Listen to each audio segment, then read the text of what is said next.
Let's factor. We haven't done much of that in a while. This last section of Chapter 8 is about factoring by grouping. It's actually very similar to that distributive property that we talked about, or that break apart or grouping method that we talked about for factoring. But specifically today, we're going to look at this goal of factoring high degree polynomials by grouping. So we're going to actually have like an x cubed in it. Okay, so that's what it means by high degree. All right.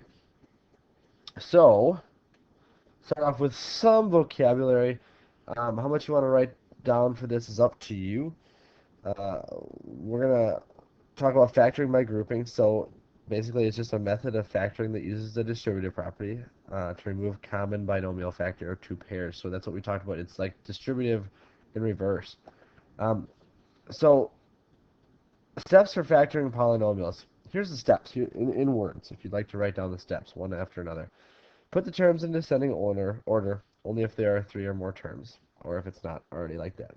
Factor out a greatest common factor if there is one, similar to most other ones. Evaluate which type of polynomial it is. So if there are two terms, if there are two terms, use difference of squares, if you can. If there are three terms, check for perfect square trinomials, target numbers. Um, you can use the bottoms up method. If there are four or more terms, we're going to use grouping, hopefully. So step 4, make sure your final answer is completely factored. All right, here's a box that kind of reiterates what we were just talking about there, with some different methods in there. Again, these are things that we've done. Today we're going to focus on this one right here, factoring by grouping.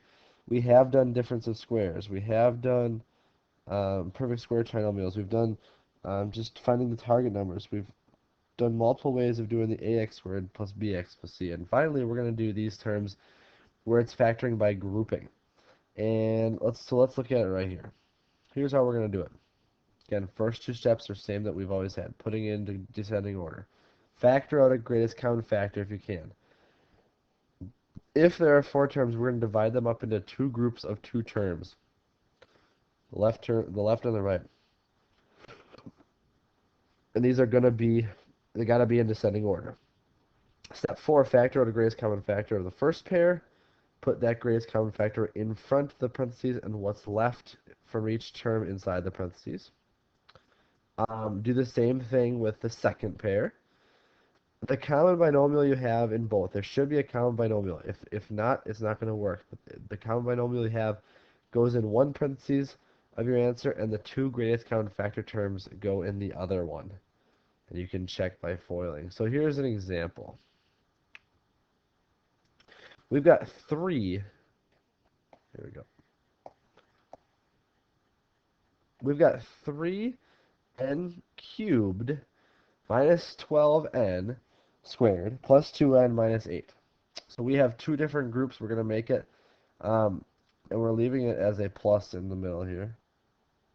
That must have came out. So we have 3n cubed minus 12n squared plus 2n minus 8.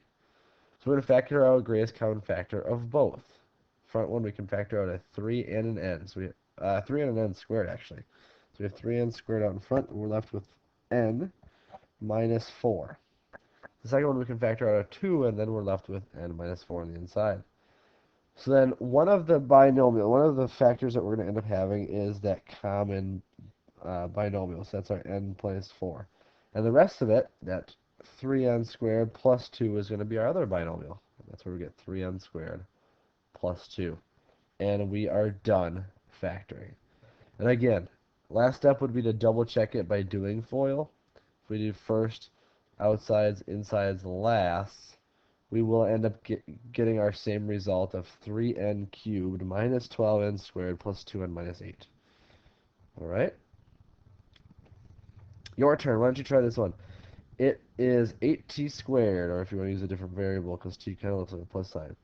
8t cubed, I apologize, plus 14t squared plus 20t plus 35. Try it on your own first. Pause it. Try it on your own. Pause. and then I'll go through it with you as well. All right? All right. So we are going to group it two different groups. We have this one right here, 8t cubed plus 14t squared, and we have 20t plus 35. Factor out a common factor from both. So I think you can pull out a 2t squared from both of the first ones. So we're left with 4t plus 7. Second one, we can factor out a 5, I believe. So we have plus, factor out a 5. So we're left with 4t plus 7. Perfect. Because we have a common binomial. So our one binomial is 4t plus 7. And then our front one would be whatever we factored out. We have 2t squared plus 5. And that is our final result for our two factors. Again, you can FOIL it to double check, but that's what we'll end up getting. All right.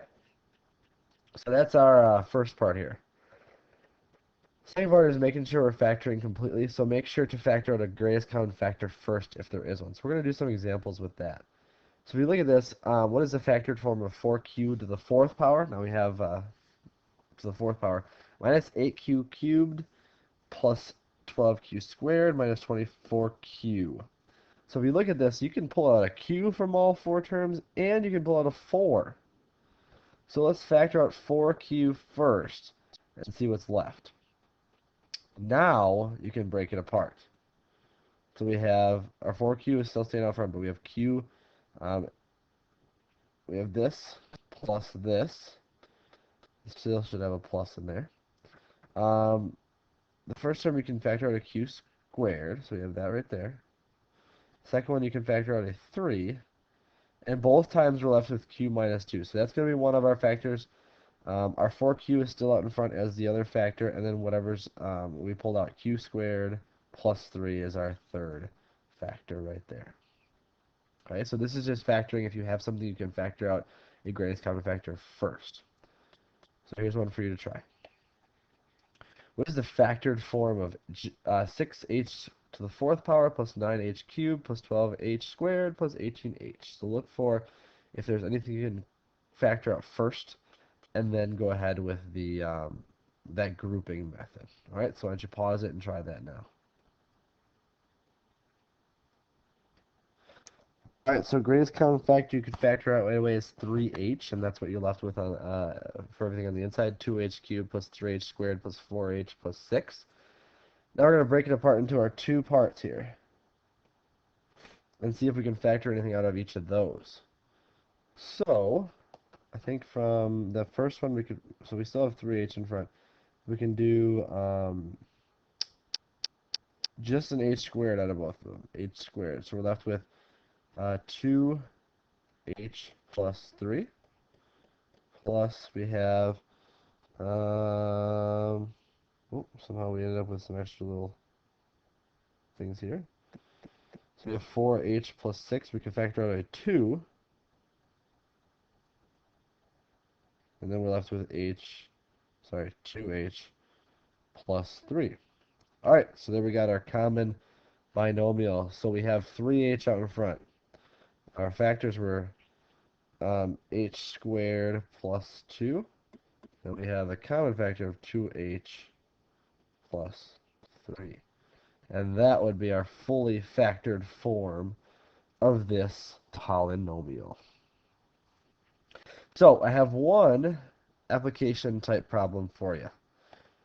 Finding the dimensions of a rectangular prism. So if you think of a rectangular prism, to find the volume of it, there's the length, the width, and the height. There's 3 dimensions. So we're going to be factoring something so that we can find 3 dimensions if we're given the volume.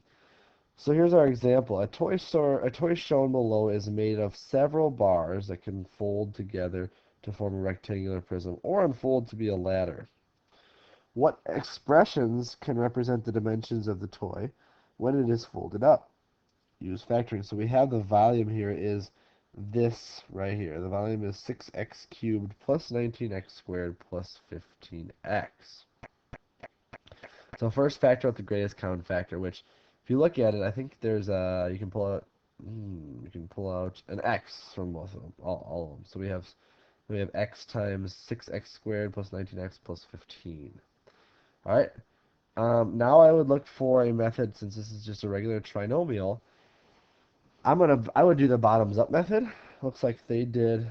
I looked for the target numbers, and I believe they did break it apart. So they did this distributed property, this break apart method. The factors are 9 and 10, so they could break it apart at 19x into 9x plus 10x, and then they could factor, kind of like what we've been doing in this chapter. All right, so 3x you can pull out of the first one, the first part, and then you can pull out a 5 from the second part, and you have a common binomial.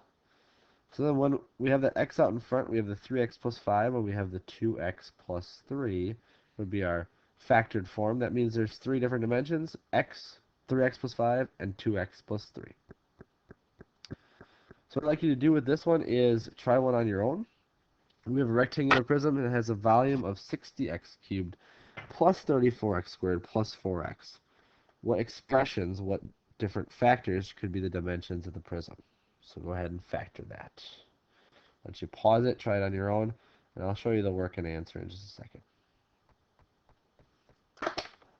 Alright, so feel free to take a look at all my work.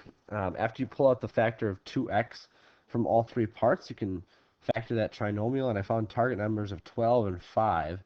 So I broke that up into 12x and 5x, and I rewrote it like in this part right here, and then we can do the pull apart, or the distributed property, the grouping method here. So, and then I found, finally at the end, the three factors would be 2x, 5x plus 2, and 6x plus 1. So those would be the three possible dimensions for this rectangular prism. All right.